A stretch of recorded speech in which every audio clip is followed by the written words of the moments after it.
I would like to move to my next question. This is, every time when I read, when I write, especially during COVID and post-COVID era, I realize that there are many terminology which are now overlapping, right? So, do you think that we need to define e-learning, online learning, distance learning? All these different learning environment in the post-COVID era, or are they at this moment they all are same? I think it's it's a very interesting question because yes, like you, I find that there are a huge amount of terminologies to describe different types of online learning, and it's easy to look at them and think, well, are they largely the same now? Personally, I don't think they are the same, and I think it's actually useful, probably more than ever, to clarify what we mean, so that we're able to explain what's happening to our students more effectively and more clearly. I think e-learning still has a clear identity, and it's, from my understanding of e-learning, is it's more to do with compliance training, so health and safety, mandatory training, GDPR, that kind of thing. Um, Distance learning for me is still very much about learning through correspondence. So the old model of where you'd sign up and you'd have some learning materials posted to you, and you'd work through them. Obviously, with the access to the internet over the last 30 years, distance learning has radically reduced, but it's often been replaced with technology provided, resources provided by technology. So distance learning, I think, is probably on the decline. I think online learning is interesting because so much of teaching and learning now involves technology in some way. It's difficult to differentiate what we mean by online learning versus offline learning. So for me, most learning seems to happen online in some way because it involves using apps or some form of technology. But I think the term that's really interesting at the moment is blended learning, which is again an old term, or 20 years old, that's often been described or used to describe on the divide between on campus and online. So we have some learning that happens on campus and some that happens online. What seems to have happened through the pandemic is that we've got this new blend of synchronous versus asynchronous. So all learning has happened online, but we have a new blend of getting together in a Zoom room or a Teams chat and having some real-time learning. And then we have some asynchronous learning where learners have activities to work through offline. So blended learning seems to have shifted quite significantly because of the needs to be fully online. I think it's also been described as hybrid learning. So this, how we understand what blended learning is, seems to have changed a little bit, or perhaps quite a lot over the last 12 months.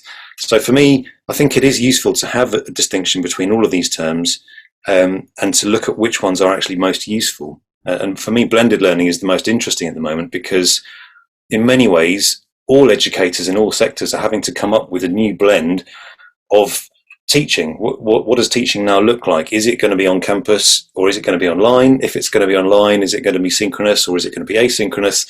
And we have to be quite purposeful in articulating why we've gone with this particular blend and how it meets the needs of our learners. Thank you. I think one thing is very interesting, which you mentioned, the synchronous and asynchronous, because when we talk about the computer-mediated communication, we always use this word, very commonly, very often used word, synchronous and asynchronous. But we hardly consider this two terminology in teaching or in education environment. It's more like online communication.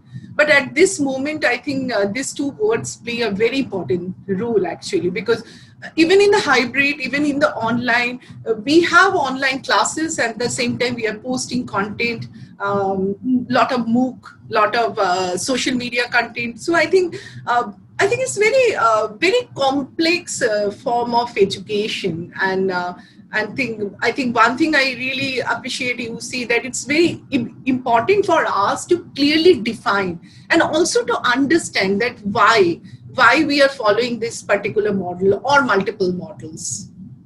Yeah, I completely agree, and I think what's really been interesting about the move to online over the last 12 months has been just how much it's shown us that we can't just deliver content, or how much it's shown us that we can do that, but it's really not a great way to learn. Whether you're on campus in a lecture room, or whether you're online, having someone talk at you for an hour online is not great pedagogy. And I think that the other model that seems to have come through a lot is this idea of flipped learning, flipping the classroom.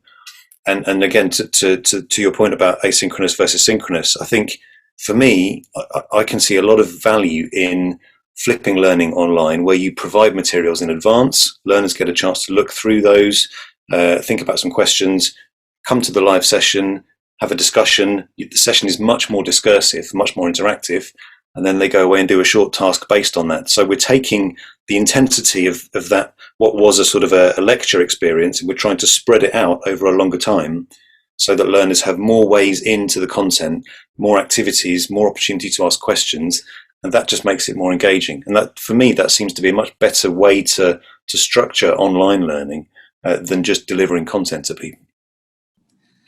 Thank you. I think it's very interesting because if we talk about the flipped classroom, this concept was there with us. It's, all the LMAs, learning platforms and everything, but we were hardly convinced to use it properly. But this probably this pandemic forced us to, post all the content before the class, tell the students, inform the students. So I think it's quite an interesting transformation, quite an interesting move. Yeah, and this for me is what has been one of the most interesting things about the impact of the pandemic on our teaching, is that it's really just shone a big spotlight on what we're doing and saying, why are you doing it that way? It's no longer enough to just give learners content and think that equals good learning. I think having to be online with people all the time and teach online it's helped us realize what works and what doesn't work. And just talking to people or talking at people through a screen doesn't really work. But it doesn't really work in a lecture theatre either. I mean, you can listen for about 10-15 minutes, but then you can't really listen anymore. So it really, the move to online has helped clarify what good learning design looks like, and the flipped classroom, as you say, was something that has been around for a long time, but it was sort of it was a nice to have. It was something that people who liked doing something different had a go at and tried. But now it feels like it's actually a much better approach to teaching online, in my opinion, because it makes the interactive online bit much more useful and much less about passive learning. So for me, flipping the classroom is one of those strategies that the pandemic has helped us to think, actually, this is a really useful way to structure teaching online and teaching in a blended form.